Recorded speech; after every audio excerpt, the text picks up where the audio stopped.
Hello, today we're talking about capacitance, right? First of all, let's start defining or knowing what a capacitor is. A capacitor, let's imagine this are metallic plates. Now, here we have a small circuit. Let's say we have a barrier right here. So now we have a barrier right here, and how you know that this thing will start trying to complete the circuit. So what will happen with these plates? One will start charging it positive and one negative, right? Now we know that this thing is now retaining charge, right?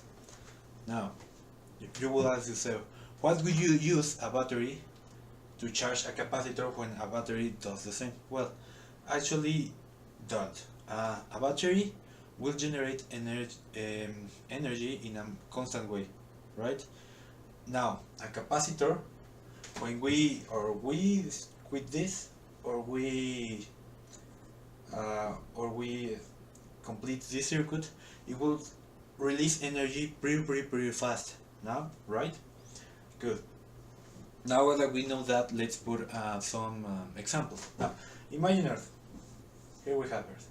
And imagine here is the sky. When it starts raining, the Earth, when it starts raining and it's very dry, the Earth and the sky will start changing charges between each other. So it will be happening something that is called breaking the media. When you break the media, it will be that a lighting will fall into Earth, right?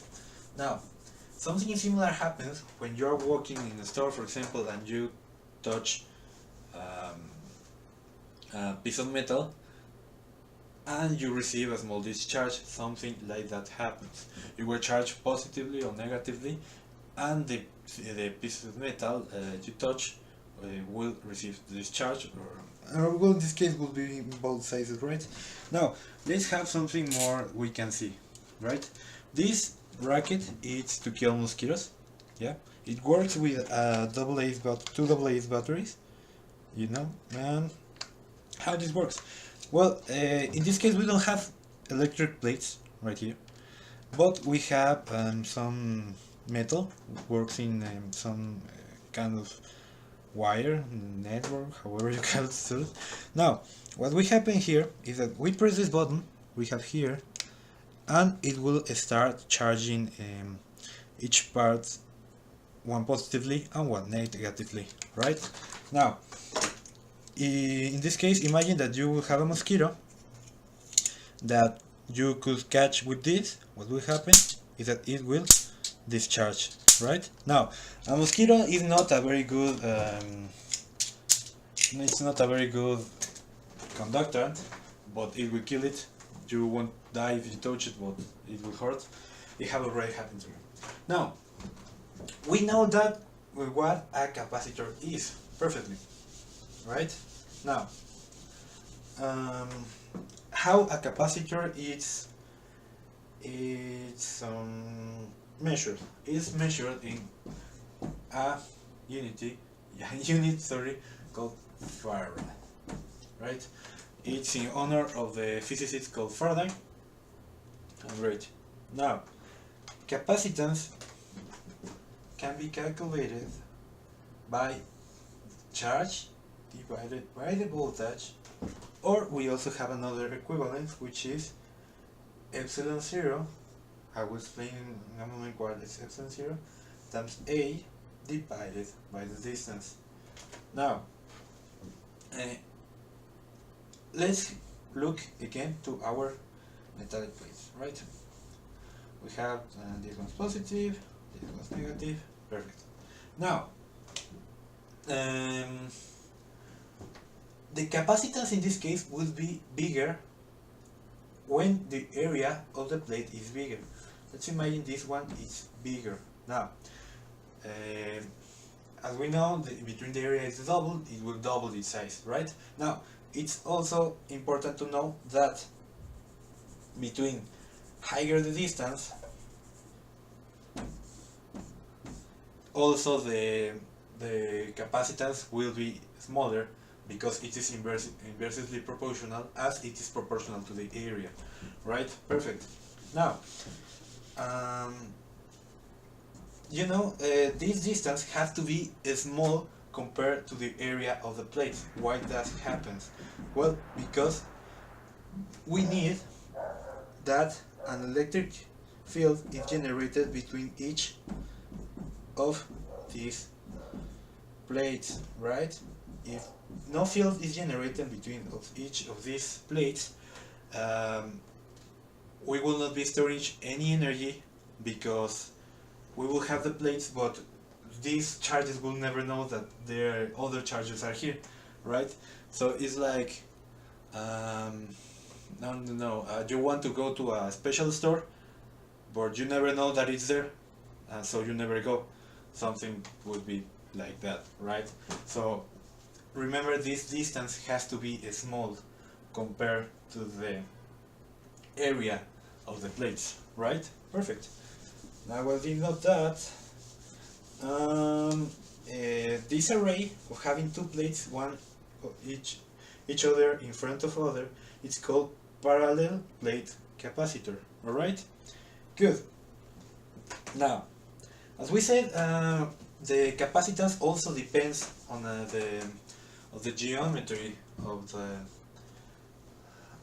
the system, right? For example, if we have one rectangular plate right here and other rectangular plate right here, we will be calculating exactly the area of that thing in some way. That, for example, if we have a sphere and another sphere right here, imagine that one is inside the other sphere, it would be different how it is calculated, the capacitance, right? Always have in mind that the area of the plates could change, right? Now,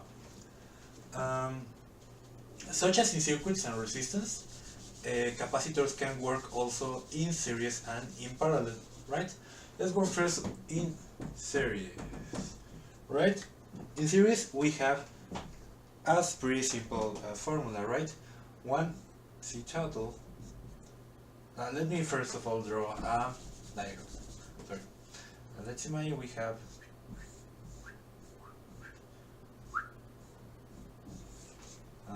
positive, negative, negative, positive. Right, now here we have our small circuit, right? And let's imagine this capacitor is equal to 7 nanofarads, and this one, that looks like a 4, sorry, 7, and this is equal to 5 nanofarads. Now, something I did not explain that I will be explaining right now will be that farads are not usually measured in big quantities, right? Because, well, for example, to start with everything, it would use a very big area. For example, that thing that I did just right now with the racket, it didn't need like a lot of energy. Now, for example, if you want to storage like 1 farad approximately, you will need something like this, that it's a tuna can approximately. But however, if you see small circuits in motherboards or some other circuits, you will be seeing, hold on,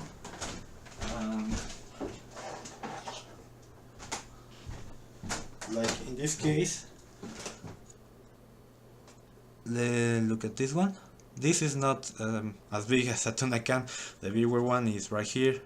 We have some others right here, but however, these are pointed to approximately 4.7 microfarads, which is not a lot, right? Perfectly. Now that we know that, let's continue with our exercise.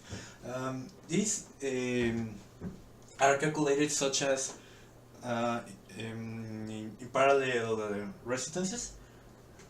is something like this. C total will be the same as 1C over 1C1 plus 1C2 plus 1C n. Right? Now, having this small example, we know that 1C total would be equal to 1 over 5 plus 1 over 7. Right? Now, if we make this small conversion, it will be 5 times 7, 35, plus 35, blah blah blah blah. Sorry, I have to plus 9 times 7 would be 35 over 12, right? And this will be 35 over 12 nanocoulomb, nanofarads, as I've already said. Perfectly. Now it's very, as you know, it's very simple, but let's also remind that, as we have already said, that the capacitance can be calculated as charge over volume, right?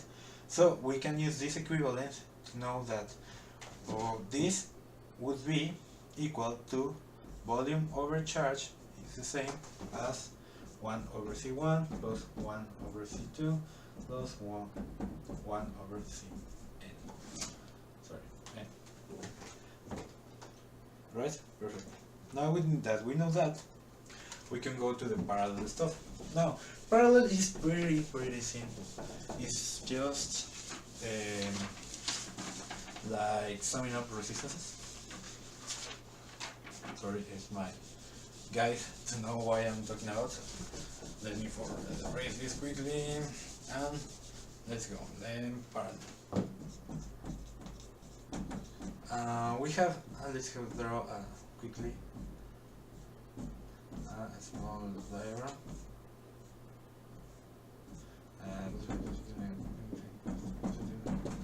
Right, now, how can we know the total capacitance of this circuit? Well, it's pretty simple. Capacitance total is equal to C1 plus C2 plus Cn, right? And it can be done times 11 million if you want. However, let's imagine that we have again here 5 nanocoulomb, 9 sorry, nanofarads, and here it also 7 nanofarads. Right, it will be 7 plus 5, it will be 12. The total will be equal to 12 nanofarads. Perfectly. Now, let's also remember here too that C can be replaced by charge over volume, right? It may be important or useful sometime later. Perfectly. Now, let's get to the work density, or the work necessary to charge a capacitor. Okay? Now, the work necessary to charge a capacitor and the work and the energy that it will be stored would be the same, right? Perfectly.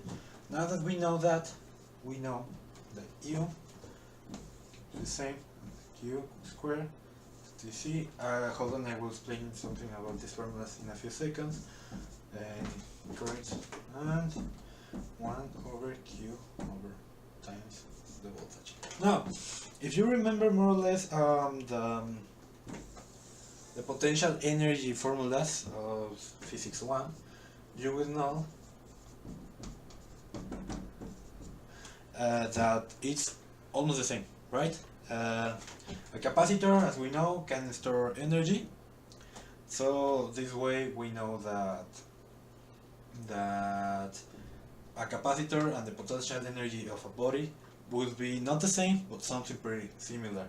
We know, watching this, we know that, right? And if you remember also the energy stored on a spring, you will know that that formula is also similar. We know that when we pull off or push this spring, it will try in any way to return to its original form, and the energy you take by pulling or pushing will be stored in the spring until it is released. Right? Perfectly.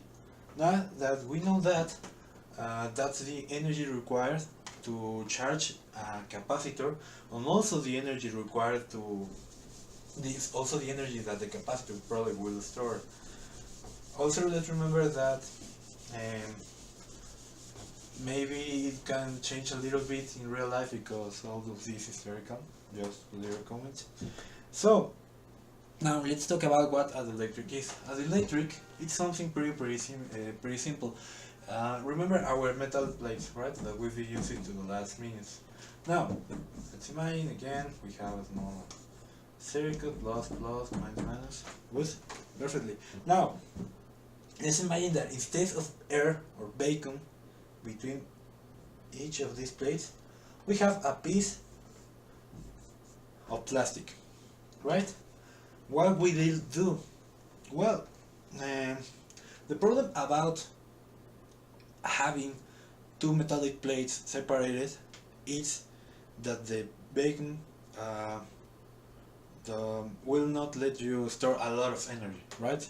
Now, if we have a small vacuum, a small isolating piece, it will let you store a lot of energy in a small area, right? Why? We'll see in a few seconds. Now, first of all, to calculate the voltage of this, it will be the voltage original divided by K. Well, sorry, this has to be with a constant. That means constant charge, right? Now, what is K? K is a number associated to one material to know how does that isolate each of these metallic plates. For example, the one of the air, it's 1.006. Yeah, the one of the vacuum is 1. For example, from the mica, it's between 3 and 6. It changes a lot. It is not, it is kind of a constant. You will find tables with a lot of this. And then we have also how to calculate the energy would be energy is equal to the original energy divided by also K, right? Perfect. It is also with constant charge. Now, finally, let's get unit. It's by 1/2 of K times epsilon 0 times E square. So, as I already said, or not, maybe, the epsilon 0 it's the permittivity of vacuum, which is the capacity of that stuff to transfer electrons to one side to another one, right? Now, if we remember that, we can simplify that small formula to 1/2 epsilon times the energy squared. Now, we know that permittivity and K are constant numbers, right? Epsilon 0 it's something like 8.85 times 10 minus 12, and K will change depending on the material, which is right here. So that grabs all about capacitance, right? Now, just a simple reminding, the electric capacitor would not work like this, right? Why? Well, it will be working a little bit different. It will not be working only with one plate separated by another plate and something between. It will be working a little bit different. What it will be working like, let's imagine that we have a small roller of stuff and we have something like this, right? Now, it's ugly the draw, but however it will be perfect. Teaching purposes or something, I don't know, I'm not a teacher, I'm just doing my stuff. And we will have the isolating right here. Imagine it's mica plastic, mercury and ceramic, whatever. So this is how a capacitor, instead of being giant, like something like that, will be much more smaller, like one of these, instead of something much more tall, bigger, like something that could be this size or bigger. Well, so thank you. That grabs it all. See you.